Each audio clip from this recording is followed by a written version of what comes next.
Nous sommes aujourd'hui 10 février. Nous sommes dans la fête des saintes scolastiques. L'histoire, je ne sais pas si vous connaissez l'histoire des saintes scolastiques, elle est géniale. C'est Saint Benoît, son frère, qui va y aller pour visiter sa sœur. Sa sœur, elle est aussi moniale.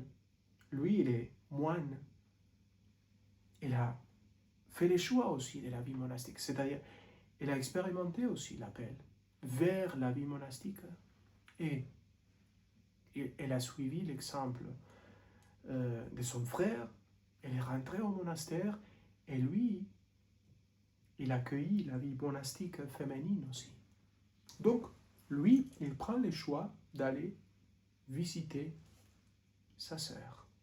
Donc, sa sœur était tellement contente de pouvoir parler, partager, s'amuser, en parlant avec son frère. Donc, dans la règle bénédictine, l'office divin,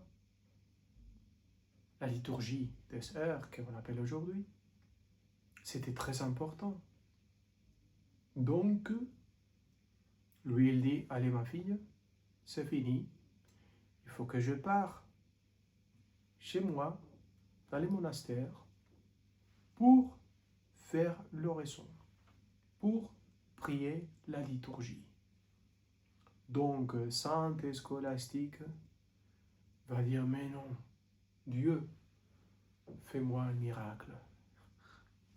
Fais-moi un miracle, que je puisse continuer à parler avec mon frère.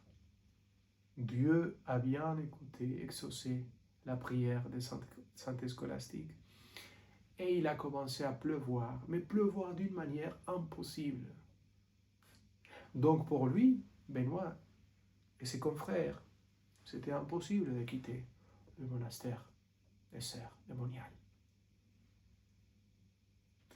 Lui, il va dire à elle que Dieu te pardonne pour cela que tu as demandé à Dieu.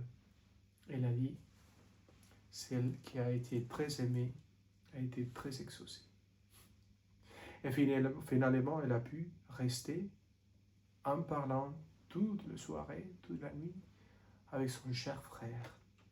Quelques jours après, au moment de partir pour Sainte Scolastique, au moment de son décès, de la mort, justement son frère, il a vu comment son âme volait au ciel comme une colombe. C'est une très belle histoire racontée dans l'office de lecture d'aujourd'hui. Voilà l'oraison d'une sœur qui est toujours exaucée. Ah oui, nous, frères des carmélites, on sait que quand une carmélite prie, on demande quelque chose à Dieu, c'est Dieu qui va dire oui. Il va bien écouter.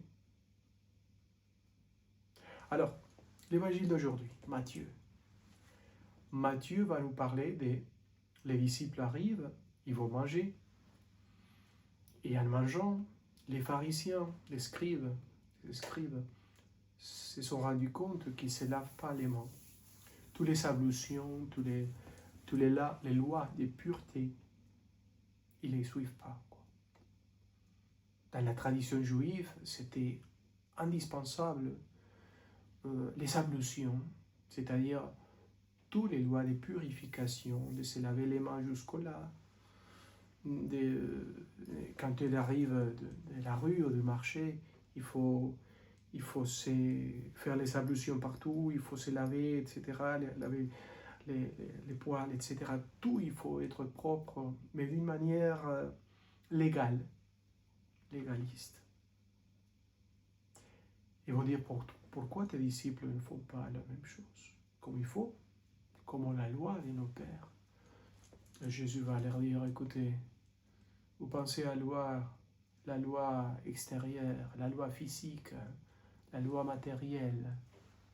Et même, souvenez-vous, de la loi de Moïse, dans lesquels Moïse disait il faut aimer son papa et sa maman.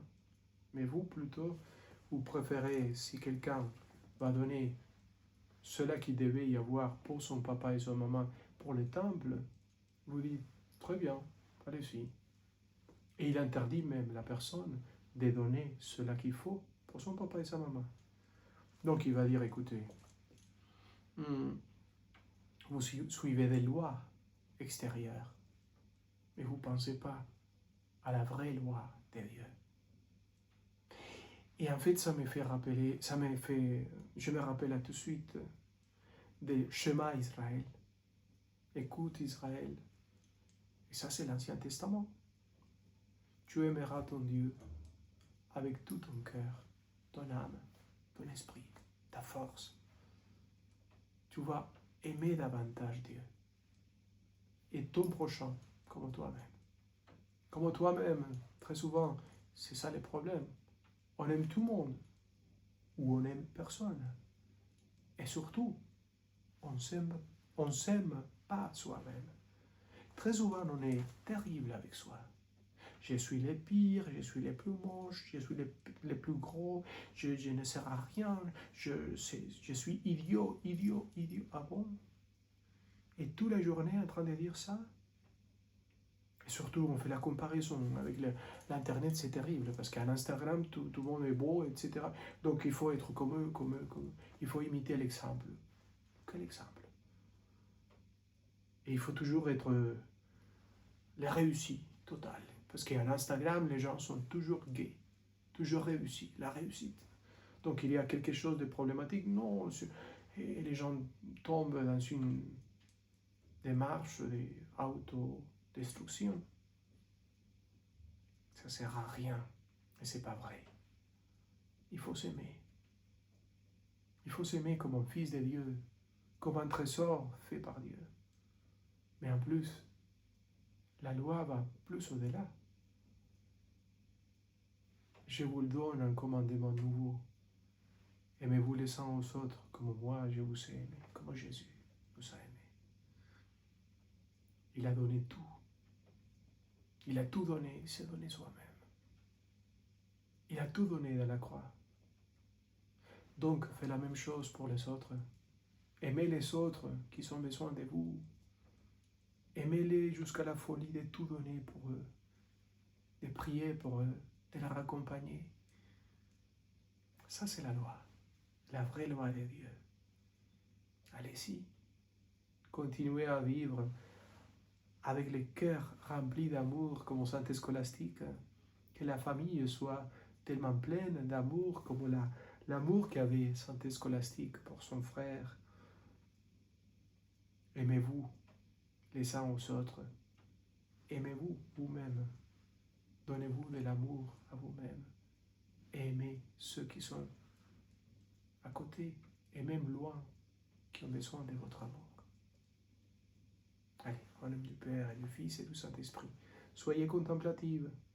Seulement quelqu'un qui est rempli de la force de Dieu par l'oraison, par la contemplation, par l'expérience de Dieu, peut sortir débordé d'amour pour aimer les autres et pour s'aimer soi-même.